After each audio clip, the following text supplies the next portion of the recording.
ఉత్తరాంధ్ర అభివృద్ధికి Uttarandhra development board ఏర్పాటు చేయాలని Janasena PSC chairman Nadendla Manohar demand చేశారు. శ్రీకాకుళం జిల్లా రణస్థలంలో జనసేన నిర్వహించబోయే యువశక్తి సభ ఏర్పాట్లను నాదెండ్ల పరిశీలించారు. యువతకు భరోసా ఇవ్వడానికి యువశక్తి సభ నిర్వహిస్తున్నట్టు ఆయన స్పష్టం చేశారు. ఉత్తరాంధ్రలో వెనుకబడిన జిల్లాలను అభివృద్ధి పదంలో ఏ విధంగా నడిపించాలన్న విషయాన్ని ప్రభుత్వం గుర్తించాలంటున్న నాదెండ్ల మనోహర్తో మా ప్రతినిధి రాజు ఫేస్ టు ఫేస్ రాబోతున్నారు. ఏ అంశాల మీద చర్చకు రాబోతున్నాయి? మనతో పాటు పీఎస్సీ చైర్మన్ నాదెండ్ల మనోహర్ గారు ఉన్నారు. సార్ చెప్పండి, ఏర్పాట్లు ఎలా కొనసాగుతున్నాయి? అంటే బ్రహ్మాండంగా అనుకున్న సమయానికి అన్ని విధాలుగా పూర్తిగా చేసుకుంటాం ఏర్పాట్లని. దూర ప్రాంతాల నుంచి వచ్చే మా జన సైనికులు యువతకు కూడా చక్కగా భోజన ఏర్పాట్లు, అదేవిధంగా ఎక్కడ కూడా పార్కింగ్ కోసం లేకపోతే ఇతర వసతుల కోసం ఇబ్బంది లేకుండా దాదాపు 35 ఎకరాలు స్థలం తీసుకొని ఇదంతా కూడా రెడీ చేసాం. అద్భుతమైన మీటింగ్ జరుగుతుంది, ఎవరికి అసౌకర్యం కలగదు. అట్ ద సేమ్ టైం బహుశా ఎల్లుండి ఉదయానికల్లా కార్యక్రమం మొదలయ్యే విధంగా రేపు సాయంత్రమే మేము పూర్తిగా రిహర్సల్ చేసుకుని అన్నీ రెడీ అవుతాయి.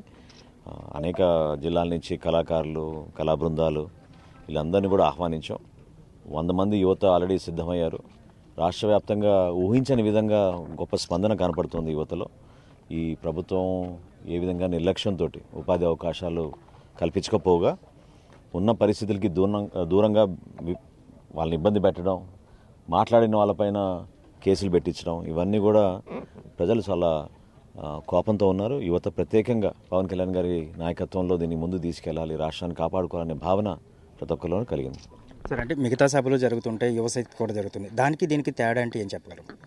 అంటే జనసేన పార్టీ ఏ కార్యక్రమం చేసినా మన భవిష్యత్తు కోసం, మన బిడ్డల కోసం, ఈ ప్రాంతాని కోసం మన అభివృద్ధి కార్యక్రమాలు చేసే విధంగా, మంచి సందేశం ఇచ్చే విధంగా మేము కార్యక్రమాలు చేస్తాం. కేవలం రాజకీయ లబ్ధి కోసమో లేకపోతే రెచ్చగొట్టే విధంగా ఉపన్యాసాలు ఇచ్చుకోవడం కోసమో కాదు.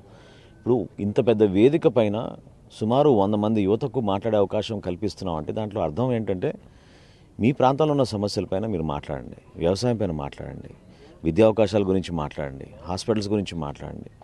క్షేత్రస్థాయిలో ఉన్న వాస్తవ పరిస్థితులు మీరు ప్రతిబింబించే విధంగా ఇది గొప్ప అవకాశం. ఈ ఉపన్యాసాలు విన్నాక పవన్ కళ్యాణ్ గారు స్పందిస్తారు. రాబోయే రోజుల్లో జనసేన పార్టీ ఎటువంటి కార్యాచరణ మేము తీసుకురాబోతున్నాం, పాలసీ విధానాలు ఏ విధంగా ఉండబోతున్నాయి, వీటిపైన చాలా స్పష్టంగా అందరికీ అర్థమయ్యే విధంగా రాష్ట్ర ప్రజలకి ఒక చక్కటి మెసేజ్ ఇచ్చే విధంగా జనసేన పార్టీ సభలు ఉంటాయి. ఇతర రాజకీయ పార్టీ చేసే సభల గురించి నేను ప్రత్యేకంగా ప్రస్తావించను, కానీ మా విధానం ఇది. ప్రతి ఒక్కరిని గౌరవించుకుంటాం, చక్కటి ఏర్పాట్లు చేస్తాం. ఎటువంటి పరిస్థితుల్లో కూడా ఎవరికి ఎటువంటి ఇబ్బందులు కలగకుండా, ఆటంకాలు లేకుండా ఒక బ్రహ్మాండమైన సభను ఏర్పాటు చేయాల్సిన బాధ్యత మా పైన ఉంది. కాబట్టి సమిష్టిగా నాయకత్వం అంతా రాష్ట్ర వ్యాప్తంగా నాయకులందరూ ఇక్కడికి వచ్చారు. ఎవరి కార్యక్రమాలు వాళ్ళకి అప్పచెప్పాం, వాళ్ళు జాగ్రత్తగా చూసుకుంటున్నారు. సో ఇప్పుడు కమిటీలు ఏవైతే సార్, ఎన్ని కమిటీలు వేయడం జరిగింది? ఆ కమిటీలో ఒక పని నిర్వహణ ఏ విధంగా ఉంది? సుమారు 13 కమిటీలు వేశారండి ఈ సభ కోసం. ప్రతి ఒక్కరికి ఒక్కొక్క బాధ్యత అప్పడం జరిగింది. సహజంగా ఇంత భారీ సభ జరుగుతున్నప్పుడు ఎవరికైనా ఆ విధంగా బాధ్యతలు అప్పచెప్తాం. పోలీస్ పర్మిషన్ దగ్గర నుంచి మొదలు పెట్టుకుని చివరికి వచ్చిన ప్రతి జన సైనికుడు క్షేమంగా ఇంటికి వెళ్ళే వరకు వాలంటీర్ వ్యవస్థ, కమ్యూనికేషన్ వ్యవస్థ, ఇక్కడ చేయాల్సిన కేటరింగ్ ఏర్పాట్లు అన్నీ కూడా క్షుణ్ణంగా పరిశీలించుకుని అన్నీ కూడా జాగ్రత్తగా ప్రతి ఒక్కళ్ళు గర్వపడే విధంగా చేస్తాం ఈ సభని. సార్, లాస్ట్ అండ్ ఫైనల్గా అంటే ఏదైతే యువశక్తికి జరగబోతుంది, ఇది కేవలం జనసేన పార్టీకి సంబంధించి కొంచెం ఎక్కువగా చెప్పుకుంటున్నారు వాళ్ళు, కానీ అంత లేదు అనేది ప్రతిపక్ష విమర్శ. మంచిదే, దానికి పరిమితం అవ్వమని వాళ్ళని ప్రజలే చెప్తారు. అంతిమంగా తీర్పు ఇచ్చేదే ప్రజలు కదా. ఏ గ్రామాల్లోకి వెళ్ళినా కూడా ఈరోజు ఉత్తరాంధ్రలో క్షేత్రస్థాయిలో నలిగిపోతున్నారు జనం. గతంలో ఈయన ముద్దులు పెట్టుకుని తిరిగి ఈ ప్రాంతంలో అనేక ఉపన్యాసాలు ఇచ్చి వాగ్దానాలు చేసి ఏ ఒక్కటి కూడా నిలబెట్టుకోలేకపోయాడు.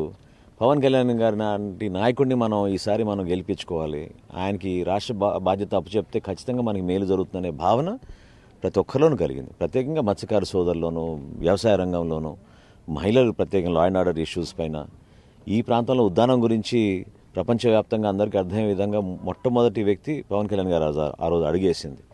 మరి 8 సంవత్సరాలు పూర్తవుతున్నాయి, ఈ రోజుకి కూడా అక్కడ హాస్పిటల్ పూర్తి కాలేదు. రక్షిత మంచినీటి పథకం 700 కోట్ల రూపాయలతోటి ప్రారంభించింది, ఈ రోజుకి కూడా పైప్ లైన్ల వరకే మిగిలిపోయింది. ఇటువంటి అంశాలు ఉన్నాయి, మాట్లాడాల్సిన ఖచ్చితంగా ఉన్నాయి. నేను నిజాయితీగా మాట్లాడే విషయాలు ఏంటంటే, ఈ ప్రాంతానికి ప్రతి ఒక్కరం కూడా పార్టీలకు అతీతంగా మనం ఒక మంచి ప్రణాళిక తీసుకురావాలి. జనసేన పార్టీ అయితే ఉత్తరాంధ్రకి రాయలసీమ లాగా ఒక అభివృద్ధి బోర్డు అనేది, డెవలప్మెంట్ బోర్డు, ప్లానింగ్ బోర్డు మనం ఏర్పాటు చేయాలి ఈ ప్రాంతానికి అని నేను డిమాండ్ చేస్తున్నాను. ఎందుకంటే ప్రజలు పాపం ఇక్కడ నలిగిపోయారు, ఉపాధి అవకాశాల కోసం వలసలకు వెళ్తున్నారు. ఇంకా ఆశ్చర్యం ఏంటంటే ఇన్ని రోజులు ఉపాధి కోసమే అనుకునే వాళ్ళం, ఇప్పుడు చదువుల కోసం కోచింగ్ సెంటర్ల కోసం కూడా వలసలకు వెళ్ళాల్సిన దుస్థితి ఈ ప్రభుత్వాలు ఇన్ని సంవత్సరాలను తీసుకొచ్చినాయి. ఆ మార్పు కోసం జనసేన పార్టీ నిలబడుతుంది. నిజాయితీగా దీని గురించి మేము మాట్లాడి ఒక ప్రణాళికబద్ధంగా ఎటువంటి కార్యక్రమాలు చేయబోతున్నామో పవన్ కళ్యాణ్ గారు వివరిస్తారు 12వ తారీఖున.